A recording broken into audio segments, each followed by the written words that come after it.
Anand diaries అష్టదిగ్బంధనం. బలవంతంగా అంతర్ముఖిగా మారిన ఆనంద్ నిజజీవిత గాథ. ఎలా? ముందుమాట, భాగం 2.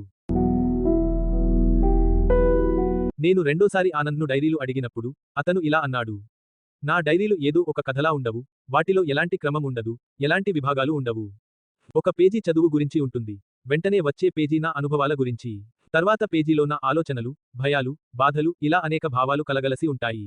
ఆనంద్ వద్దన్నా, అతని మౌనం వెనుక దాగి ఉన్న కారణాలను తెలుసుకోవాలనే ఆతృతతో, సంకోచించినా అడిగి మరీ డైరీలను తీసుకున్నాను. ఆ డైరీలు నా చేతుల్లోకి వచ్చిన క్షణమే నాకు అర్థమైంది, ఇవి సాధారణ డైరీలు కావని. ఎందుకంటే ఆనంద్ అందరిలాంటి వాడు కాదు. అతని డైరీల్లో మనలో చాలామందికి కనిపించని, బయటపడని ఎన్నో భావాలు దాగి ఉన్నాయని నా నమ్మకం. పైగా, ఆనంద్ అంతరంగాన్ని తెలుసుకోవాలి అనేది దాదాపు 15 ఏళ్ల నాటి నా కోరిక. ఆ డైరీలను చదవడం నాకు సాధారణ ప్రయాణం కాదు, ఒక మానసిక పరీక్షలా అనిపించింది. దాదాపు 500 పేజీలు ఉన్నాయి. ఎక్కడ మొదలు పెట్టాలి, ఎక్కడ ముగించాలి, ఏది వదిలేయాలి, ఏది ముఖ్యమో, మొదట్లో అస్సలు అర్థం కాలేదు. ఒక్కో పేజీ ఒక్కో దిశగా తీసుకెళ్లేది. ప్రతి భావం వేరే కథ చెప్పేది.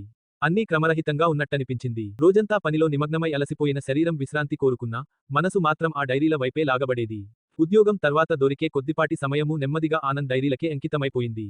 కొన్ని పేజీలు పూర్తిగా చదవలేక మూసివేశాను, ఎందుకంటే వాటిలోని భావాలు చాలా భారంగా అనిపించాయి. ప్రతి పేజీ అతని చేతిరాతతో మాత్రమే కాదు, అతని ఆత్మతో రాయబడినట్టుగా అనిపించేది.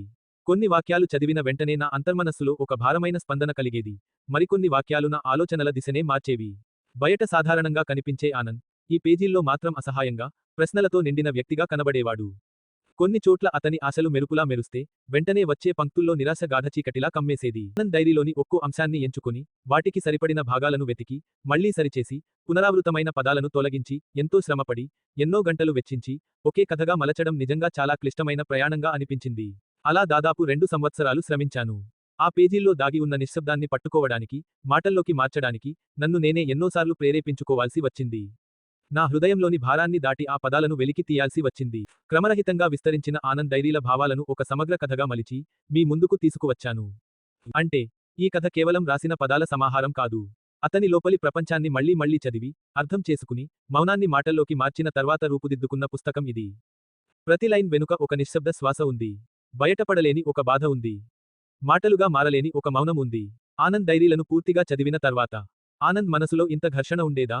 బయట సాధారణంగా కనిపిస్తూ, లోపల ఇలా కుమిలిపోతూ జీవించేవాడా? చాలా సహజంగా అనిపించే విషయాల్లో కూడా ఇంతలా నలిగిపోయేవాడా? ఒక సాధారణ నిర్ణయం తీసుకోవడానికే ఇంతగా సతమతమైపోయేవాడా? మనస్సులో ఇంత అలజడి ఉండేదా? ఇన్ని అవమానాలకు గురయ్యాడా? తనలోని లోపాల వల్ల అతని జీవితంలో వేలాది క్షణాలు కోల్పోయాడా? ఆ లోపాల నుండి విముక్తి పొందే రోజు కోసం ఇప్పటికీ మౌనంగా ఎదురు చూస్తున్నాడా? అవేనా ఆనంద్ మౌనానికి అసలు కారణాలు? ఇలాంటి ఎన్నో ప్రశ్నలు ఇప్పటికీ నన్ను వెంటాడుతున్నాయి. చివరిగా, నేను రాసింది కథ కాదు. ఆనంద్ మౌనం నుంచి నేను విన్న స్వరాన్ని మీతో పంచుకోవాలనిపించి చేసిన ఒక ప్రయత్నం. నా జీవితంలో నేను చేసిన అత్యంత క్లిష్టమైన, భావోద్వేగపూరితమైన పని, ఈ కథను రాయడమే.